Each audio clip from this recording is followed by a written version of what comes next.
Ibnu Jauzi menyebutkan bahwa Umar itu berkata, jika seorang masuk Islam, maka orang-orang mencekalnya, lalu mereka memukulinya, dan dia ganti memukul mereka. Setelah masuk Islam, aku mendatangi pamanku Al-Asi bin Hashim dan kuberitahu kepadanya tentang keislamanku. Namun dia justru masuk rumah. Lalu kudatangi lagi seorang pembesar Quraisy. Boleh jadi dia adalah Abu Jahal. Kuberitahukan keislamanku, namun dia justru masuk rumah. Maksudnya masuk rumah itu apa? Kan memang ada di rumah di dompet. Jadi maksud bukan Mbak, ini ketika Umar itu sudah masuk Islam kan, kalau dulu orang Islam itu yang masuk Islam dia langsung cekal, ya nggak bolehin, kemudian dipukul orang Islam itu ya. Kalau sekarang orang kafir. Nah sekarang dia mendatangi pamannya yang masih kafir, Asi bin Hashim, kemudian Abu Jahal, bukan, kemudian pembesar Quraisy Abu Jahal ya. Tapi ketika dia menyampaikan itu, apa yang dilakukan oleh keduanya itu? Mereka tidak memperdulikan. Ibnu Hisham dan Ibnu Jauzi menyebutkan secara ringkas bahwa setelah Umar masuk Islam, ia mendatangi Jamil bin Ma'mar al-Jumha. Lalu dia memberitahukan keislamannya. Jamil pun berteriak sekeras-kerasnya bahwa Ibnu Khattab telah keluar dari agama. Umar yang ada di belakangnya menyahut, dia berdusta, tetapi aku telah masuk Islam, katanya gitu. Kan dia datang ke tempat Jamil bin Ammar ya, dan dia mengatakan bahwa dia sudah Islam. Yang masih kafir enggak tahu. Jamil tadi berteriak sekeras-kerasnya, ini Ibnu Khattab ini sudah keluar dari agama kita. Nah itu, tapi malah disahut oleh Umar, dia berdusta, aku telah masuk Islam, bukan keluar dari agama nenek moyangnya, tapi aku telah masuk Islam. Sebenarnya sama aja ya maksudnya kan, kayak gitu. Nah lalu orang-orang mengeroyok Umar, tuh dikeroyok. Setelah masuk Islam dia juga terkena siksaan ya. Sekian lama dia memukuli mereka dan mereka pun memukulinya. Jadi saling pukul. Hingga, tapi kan dia dewean kan, sedangkan yang lain banyak. Hingga matahari tepat di atas kepalanya. Umar terduduk lemas. Mereka berdiri di samping kepalanya, dan Umar berkata, lakukan semau kalian, aku bersumpah kepada Allah, andai kata jumlah kami sudah mencapai 300 orang, maka kamilah yang akan melumatkan kalian, dan kalian yang melumatkan kami, atau kalian yang melumatkan kami. Nah itu kalau sudah mencapai 300 orang ya. Itu doa Umar itu. Jadi dia berdusta. Aku tidak meninggalkan agama nenek moyangnya, tapi aku telah masuk Islam. Sama aja. Nah setelah itu orang-orang musyrik berbondong-bondong mendatangi rumah Umar karena hendak membunuhnya.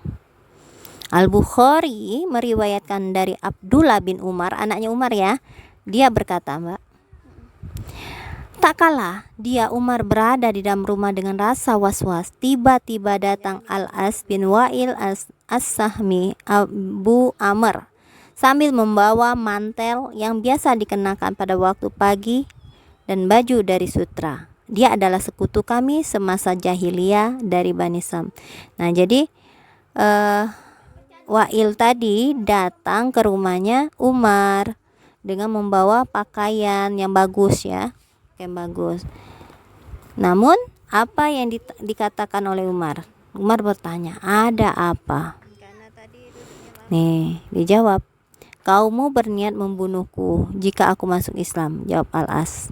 Tidak ada pilihan lain bagimu, karena Al-As juga sudah menyatakan masuk Islam. Oh jadi orang yang ini tadi ya, Al-As tadi bawa mantel, bawa pakai baju dari sutra ya, ternyata dia juga masuk Islam, ingin masuk Islam.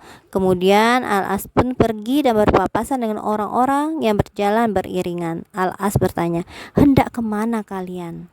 Mana Ibnu Khattab yang telah keluar dari agama? Mereka bertanya. Tidak ada pilihan lain baginya. Dijawab ya oleh Al-As tadi seperti apa yang dijawabkan oleh Umar. Begitulah pengaruh keislaman Umar terhadap orang musyrik, sedangkan orang-orang muslim gambarannya seperti yang diriwayatkan oleh Mujahid bin Ibnu Abbas. Dia berkata, aku bertanya kepada Umar bin Khattab, apa sebabnya engkau dijuluki Al-Faruq? Nah, lalu Umar menjawab, Hamzah lebih dahulu masuk Islam daripada aku selama 3 hari. Lalu dia mengkisahkan proses keislaman Hamzah tadi menceritakan proses keislaman dia, dan bagian akhir dia berkata, tepatnya setelah ia masuk Islam. Aku bertanya, wahai Rasulullah, bukankah kita berada di atas kebenaran, mati ataupun hidup? Rasulullah menjawab, benar.